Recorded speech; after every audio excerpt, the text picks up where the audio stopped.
and welcome to Recovery 360, the podcast dedicated to exploring the pathways to treatment and recovery. Brought to you by Recovery Centers of America. I'm Lorraine Ballard Morrill, Director of News and Community Affairs for iHeartMedia Philadelphia.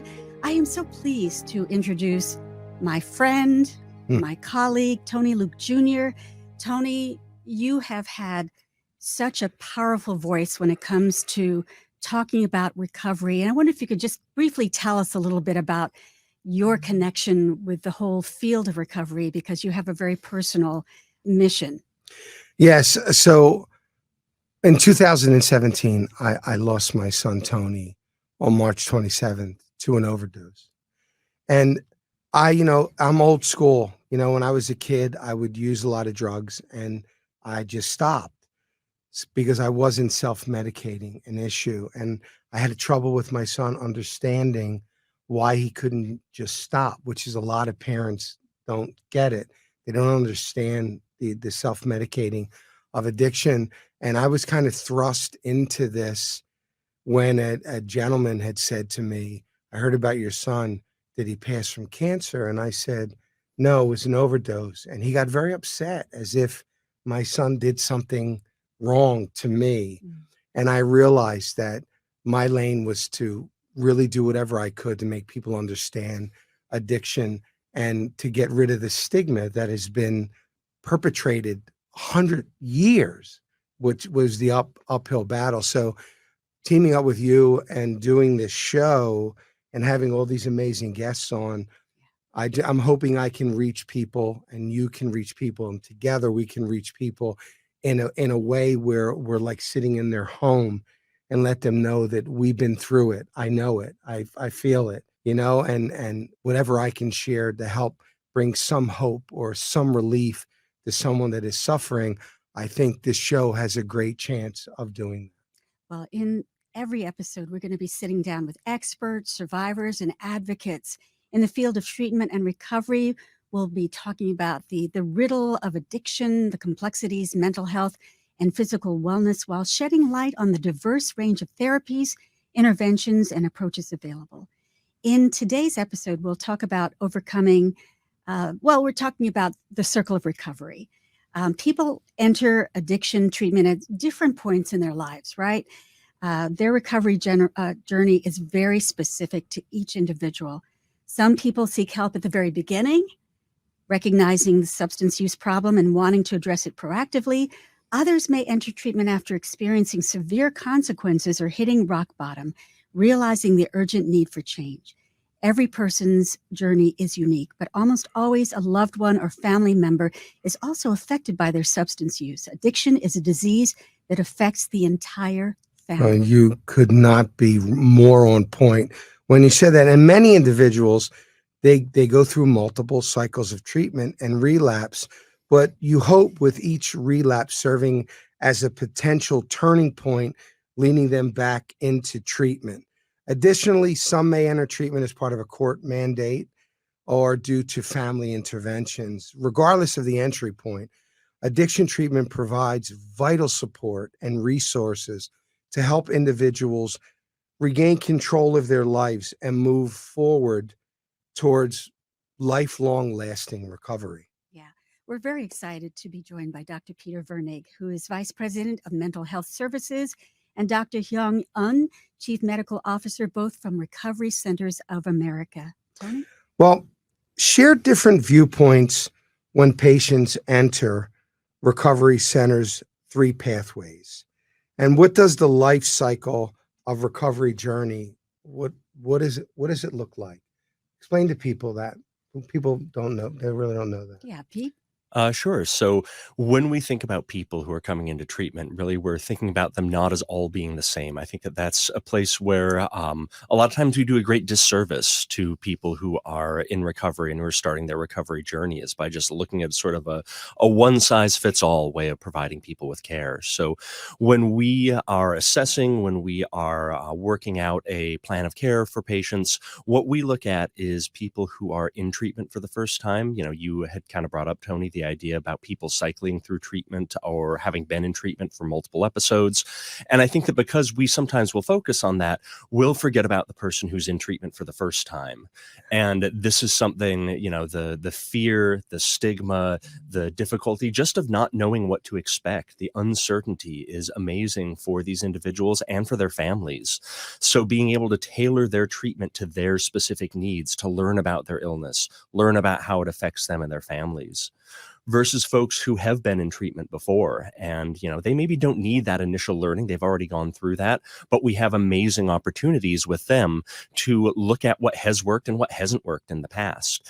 Every experience of treatment that somebody has, they got something from that was helpful, and they probably were things that didn't help them and that were even counterproductive. So let's learn from that and help that to tailor their treatment going forward. And then finally, you brought up also the idea of trauma and mental health, and how for so many people, that's behind their substance use disorders. So we look at folks who come in to see us who have a major mental illness or have a history of trauma, or even have a physical illness, a pain disorder or something else that is driving their substance use. And what can we do to treat the entire person, not just their substance use disorder, but treat what's going on underneath that, so that we're truly not just putting a Band-Aid on the surface, but we're addressing what's going on underneath that. Yeah, Dr. Un, as Pete says, people come into treatment in different points. Some people have been in treatment before, some people for the first time. Some people need to get to rock bottom, right, before they are ready. And other people recognize that this is something that they need to address. And they may not have hit rock bottom, but they know that that is their point. Let's talk about those different entry points that people have a little bit more. So first of all, my hope is that people don't have to hit rock bottom to get treatment. Oh, Yeah. I thank God you said. You have no idea how much that means to me hearing you say that. Yeah, it's really important that we try to capture people in their journey. And there are going to be people who are ready first time. They will get better. They'll make recovery, sustain recovery, and lead a normal life. And as Pete says, there are people who are having recurrent episodes. And then there are people with behavioral health disorders. And they need different types of interventions, and the families need different types of support. For the first time, you're frightened, you're scared, you don't know where to go, you don't know what to do. Maybe on the recurrent episode, you're frustrated with that family member.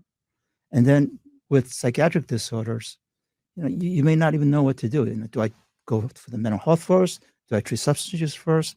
And it's very confusing. So making sure we meet the person where they are, whether they're ready or not, and try to help them start their journey. Because getting them started and getting them sustained in their journey is critically what's important. Tony, you reacted to what the doctor said about not having to hit rock bottom. You reacted to that, and I'm sort of curious as to why you said, yeah, I'm glad you said that. Because it's there's two ways to look at rock bottom. What is rock bottom? Is rock bottom being in a street with nothing and ill and all alone and just abandoned? Is that rock bottom? Or is rock bottom a mental state where people just become tired of being tired? I'm sorry. No, it's okay, Tony. When my son died, my son Michael gave eulogy, and every time Tony would come over, he would be very distant, and he didn't want to be involved in anything, and it would get my son mad, my middle son Michael, and he would be like, "Why do you come over if you want to act that way? Why do you want to come over?" And when he died, and Michael gave the eulogy, he told that story. And he said, I didn't realize till after I learned that Tony was just tired. He was tired of being tired. People think people struggling with addiction are weak. They're not. They're the strongest people you will ever want to meet in your entire life, because they are battling that. And to be judged every day and look at the stares that you get and the way people talk about you And no one is harder than someone in recovery or in active addiction on themselves than themselves. And they get to feel hopeless. So when you said that, it just hit a nerve with me, because God, we should have programs in place. People should understand we shouldn't let someone get to a point where it's them wanting to die, just wanting to die, for us to step in. And I know there'll be people that listen to the podcast and then turn around and go, you don't understand. If they don't want help, yes, I get it. If someone doesn't want help, you can put them in recovery. You can force them to go to recovery, and nothing will change because they don't want that. But we need to look at recovery different than we've been looking at it. We need to look at the human aspect of why people are self-medicating. And you said something else that just, oh my God, it blew my mind. It's like sometimes we're so focused on the sobriety that we forget that there's a reason for this. And when you said sometimes you have to decide, is the mental health aspect the most important thing to start with, or is it the sobriety? Is it getting in the detox? And I got to tell you, honestly, I'm a big believer that we should work on the mental issue and then slowly get them into that, instead of just throwing them into a room and detoxing them and going, well, now your body doesn't need it anymore. Go out, have fun. God bless you, and use your willpower, because eventually willpower breaks. So when you said that, my respect level for you went up 5,000 points, because that is so important that he said that, and so important to address. And it affected me. It Yeah. did. It affected me when you said that. Well, Pete? Tony, go ahead. yeah, I'm sorry. Tony, I think you encapsulated the whole area of how substance use disorder has evolved. So first of all, hitting rock bottom is really another example of stigma, right? It's, you have to suffer to recover, kind of thing. And that's not the case. So stigma tells us that people have to hit rock bottom. And that was true for mental health. I mean, it wasn't that long ago, depression was stigmatized. Yeah. And people had to just pull themselves up by the bootstrap. And that's not the case. They can get treatment early, just as you can get treatment for substance use disorder. The other thing is that it's a disorder of the brain. It's a disorder that causes impact on your motivation, impact on your reward, your ability to think. Actually, that is the rock bottom for the brain. And once you're at that state, you really need help to recover. And to your point, you need to make sure we heal the brain, the mental illness. That's wonderful. Wonderful point. Pete, just to follow up on what's been said so far about meeting patients where they are, I think that's something that a lot of people on the outside or within the family have a hard time with. Just like Tony talked about, his son wasn't really understanding where his other son was at, and thinking, why doesn't he do this, or why doesn't he have this attitude? So how do you tell family members and friends how to really approach someone who's going through that struggle and meeting them where they are?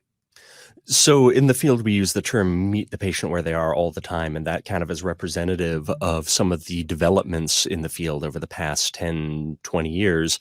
The idea that confrontation and that sort of linear approach that, starting with rock bottom, then a withdrawal management or detox program, then a residential, then an outpatient. It's a one size fits all. It's the way that it has to work. The idea that you can push somebody into treatment as opposed to getting them to agree and getting their buy-in. I mean, this is true for all of us. We are much more likely to work towards a goal that is our goal as opposed to as a goal that somebody else gives to us. So the idea of meeting someone where they are is the fact that if somebody is not willing to acknowledge that their drug use has become a problem for them, sitting down and trying to force them to admit that is not going to be productive. When we confront someone, when we push somebody, that only makes them more defensive. That only causes them to, back into a corner and feel like they're being targeted or cornered. And that is generally really not helpful. So the idea that we encourage families and that we as professionals use is we're just going to talk about it. So, if I sit down with a patient and they're telling me that their drug use is not a problem, okay, that's fine. Just tell me about your drug use then. Tell me about how it's not a problem. Tell me about how it affects you, how it doesn't affect you. 9 times out of 10, they'll start to tell me how it actually is a problem for them. But that's because I'm not pushing them for that. I'm not trying to force them into saying something. It's not a gotcha with the patient. And so I would encourage the exact same thing with families. Just open that dialogue with them.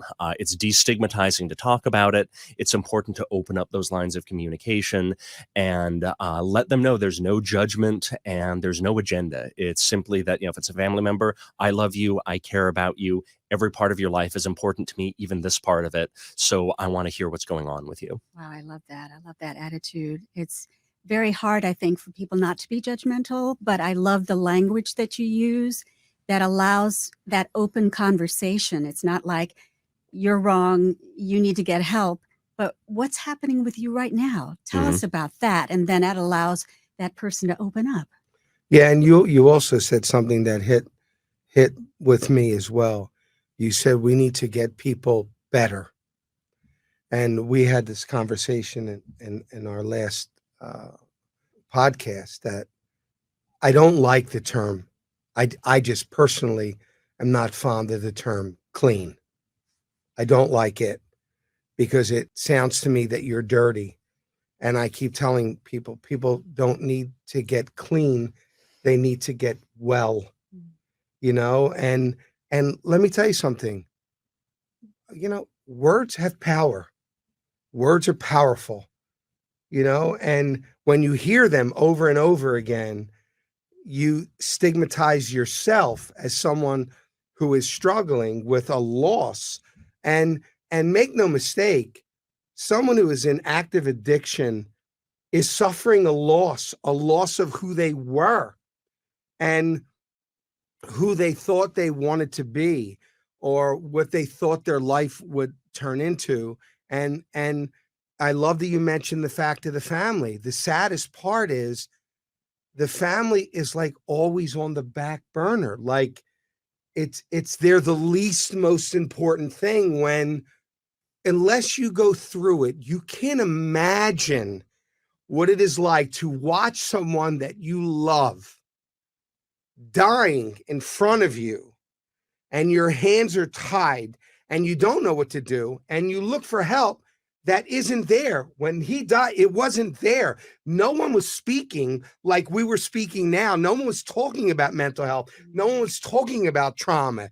It was just, people look at mental health as a weakness. They look at addiction as a choice. And until we can change that narrative, until people understand that these are real people with real problems that are struggling. My son said to me, and I will never forget this.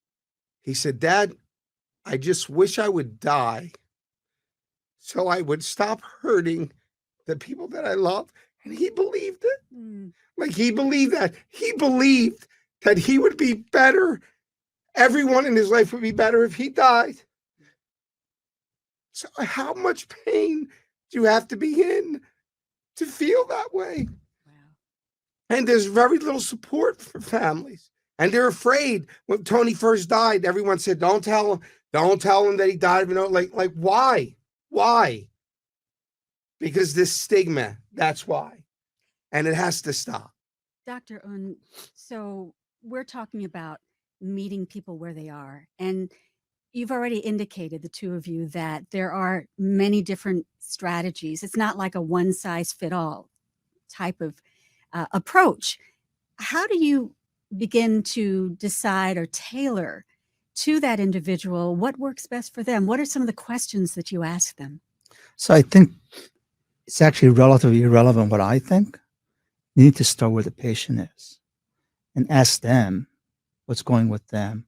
How has their drug use, alcohol use affected them? And start to then craft a solution together. It's called shared decision making. We do this in rest of medicine. Like when we treat patients with diabetes, we talk about how best to treat diabetes. Well, it's no different with addiction. Addiction is a chronic disorder of the brain. You need to start with the patient and ask the question, what would you like help with? What's bothering you the most? And is this option an option that's acceptable to you? If not, how can we tweak it and modify it? That's a different approach rather than saying, you're dirty and you need to get clean. So I think it's really listening to the patient and engaging the patient, and also at the same time also engaging the family. I think you said that families are kind of set aside. Addiction is a disorder of the family in some ways because it impacts the whole family system. Yeah. And so how the patient does, whether it's diabetes or addiction, also involves the family. And where is the family? I mean, when you talk about your other son, okay, it's just so moving to hear the struggle that he's got. And I just wish that, he had the opportunity to have had the information about addiction and not to blame himself because, there's too much going on everywhere to be blaming people. This is a disorder of the brain. We don't blame people with diabetes. Right. We should not be blaming people with addiction either. Dr. Vernig, I think that Dr. N says something that's so interesting, and that is that the disease affects the whole family. And Tony talks about it too. And what we've seen is we've seen great strides made in understanding that. And so that when you go into treatment, it seems like you really also have to look at how it impacts the whole family, because it's not just that person, but it's that person in the context of their circle, right?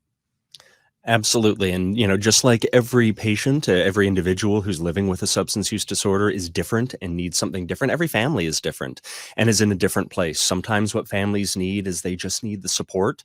Sometimes they need to heal as a family unit. Sometimes, if somebody's been struggling for a long time and been around, going through that cycle over and over again, the family needs to learn that it's not that individual's fault, and they need to learn to forgive the patient. They need to learn to forgive themselves as well. So just like with the patient, you need to not just dictate what needs to be done and here's the list of things you have to go through. It's the same way with the family. Assess what's going on, determine what they need, listen to what they're saying, and then try to provide support for them based on that. Right. Well, we're going to be talking in future podcasts about all the different types of modalities that you have to offer. And there's so many because there's been so many advances in treatment. But I think, Tony, it'll be interesting for us to ask these guys how they got into this, why they're committed to this whole field of recovery. And Tony, I have to, first of all, acknowledge you for your heart and for your honesty and for your willingness to share what is clearly still a very painful thing to lose a child like that. Is and the fact that you're taking that and utilizing it for your mission to help other people, I just wanted to shout you out for that because we appreciate you so much. Well, thank you. I mean, it's a club that no one wants to be in. Yeah. And that was an amazing question that you just asked me, because I'm always fascinated by why someone does what they do. And what was did you always know this is the field you wanted to do? Were you always connected in most people just, you want to help people, like, that your mission in life isn't just about making money. And again, I'm not putting anyone down. And it's the truth. Some people, their mission is they want to be successful. They're entrepreneurs, and I get it. My youngest son is a nurse, and he used to be in business, and he was like, I'm not interested in making money, Dad. I'm interested in making a difference, because that's kind of was his calling. So I'm always interested in asking, what brought you to where you are today? Did it start as a child? Was it just experiences that you had in your life? What brought you here? Sure. So, I always knew that I wanted to do things to help people. That was always important to me. But actually, when I first was in school and was, considering careers and what direction my life would go, oddly enough, I actually studied engineering and did that for a short amount of time. But then realized that what I wanted to do was be closer to people. And don't get me wrong, engineers do things, create things, design things that help people, that serve humanity, that do wonderful things. But I wanted to be closer to that actual human connection and the helping professions. So I did then, look into and begin studying psychology. After years of study and working in the field and learning about how the field functions, all of the positives and all of the negatives too, all of the difficulties that we've kind of talked about stigma and people not getting the care that they need. Realized that is what I wanted to dedicate my life to. So I became a psychologist, and then also realized that one of the things that I enjoy is helping people with systems, helping to build systems that truly help people, that allow people to get the care that sometimes they're not able to, making those systems provide the best care possible. So I worked on the mental health side for a long time, mostly in inpatient hospitals, providing care for some of those most in need of support in our society. And then, obviously with how prevalent substance use disorders are among people living with severe mental illness, did a lot of work with substance use and eventually decided to shift a little bit more over towards the substance use side, but have been very involved, obviously, in my role, in my current position in integrating mental health services and substance use services, because that's something I think that we don't have enough of in our service delivery system and that we need more of. We kind of create this false dichotomy or the fake idea that there are substance use treatment services and then there's mental health services. And of course, that's because of the way things are licensed, and it's the way that that insurance companies pay for care. But that's a fake dichotomy. The reality is it's, one and the same. Substance use disorders are a mental illness. There's a lot of overlap between the two. And the more we can do to break down those barriers, I mean, the different groups, they struggle with the same issues, stigma, difficulties in the family. They have this cyclical relationship that makes it really hard for people to move forward. Dr. Owen, what about you? So I come from a family of physicians, actually a family of psychiatrists. Have a long-standing experience with mental illness and substance use treatment. One of the areas that I was really concerned about and frustrated with is in terms of the pace at which we adopt evidence-based care. And in the past 20 years, there's been this emergence of treatment of psychiatric disorder as a disorder of the brain, but it was lagging on substance use side. And there was this emerging literature from National Institute of Drug Abuse, where basically it stated that it was a disorder, chronic disorder of the brain that can be helped with therapy, but also with medication, and that the treatment needs to be continuous. And I was frustrated at the level of the adoption, so I wanted to really get into the field of SUD to try to accelerate the adoption of evidence-based care so that people were dying. Your son died. And part of that is actually our fault in some ways, the healthcare delivery, because we haven't adopted the evidence-based care at a pace that is efficient, effective, and available. And that's what got me into this area. Wow. What's so exciting about doing this podcast is that I learned something from it. And, I have to admit that even I had this preconception that you had to hit rock bottom before you were ready to seek treatment, because I've known so many people for whom that was true. But what you're saying is that there's a continuum and people can jump off that continuum at any point in it. And it doesn't have to be over here. It can be here or here or here. And I think that's a very important message for all of our listeners and viewers to be able to wrap their heads around. I think that's important. I learned something from this experience, and I think that's an important point to make. It's funny when I was first approached about the podcast, we had spoken, and you can't imagine how much tremendous respect I have for you, I mean, I wouldn't want to do this with anyone. I mean, you are brilliant, brilliant, and I really want to applaud both of you, doctors. I did not want to be involved in a podcast that just gave numbers and figures, and it was the same old rhetoric that I've heard over and over and over again, the same cycle. To hear someone with your education and your status to say, you know what? We dropped the ball for 20 years. Like, we need to integrate. Like, this is what I was praying that this podcast would be. Real talk, real people, not people covering up stuff, not people not taking responsibility for anything, but people coming on and go, look, this is the reality. Yeah, things need to change. We need to get families involved more. We need to educate families more. We need to let people know that they're not useless, and they're not a waste of life, and they're not weak, and that they're struggling. And you hit on a point with diabetes, but and I agree, but it's like, I've never seen anyone walk into a hospital with a cancer patient that is suffering ever and go, well, they should have had a stronger immune system. No one says that, right? No one says that, because people believe, well, cancer, you didn't ask for cancer. Well, no one asks to go through mental issues either. There are traumas in life that are so difficult to deal with. And I'm telling you firsthand, I know what it's like to be faced with a trauma that is absolutely unbearable, where death seems to be the only option that you are given to stop the pain.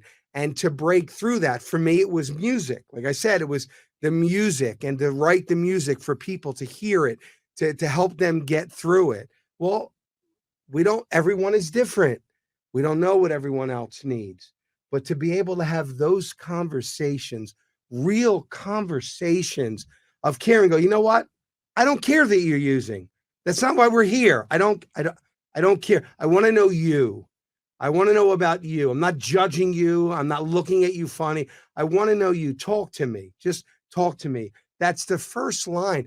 We've just forgot how to speak to each other. We forgot how to talk in 2023. We don't know how to sit down and have a genuine conversation without judgment, or trying to force our opinion or our will on what we think, is morally correct on someone else. And it's killing us as human beings. It's destroying us one person at a time. And I am so proud to be a part of this. And I don't even know what to say. I think we can do real good here and make people really understand. Well, I'm excited for this podcast, and I'm excited to have had this conversation with all of you. Dr. Peter Vernig, if people want more information about Recovery Centers of America, how do they find out more? If you want more information about Recovery Centers of America, you can go to our website at recoverycentersofamerica.com. Thank you. Dr. Peter Vernig, Vice President of Mental Health Services. Dr. Hyung Eun, Chief Medical Officer, both with the Recovery Centers of America. Tony, this is awesome. I'm excited to go on to our next episode, where we're going to be talking more about the different modalities and getting down into some of the greatest state-of-the-art treatments that are available for people who are ready to address their issue with substance use. I'm excited, and I want to thank you both again for your honesty and candor.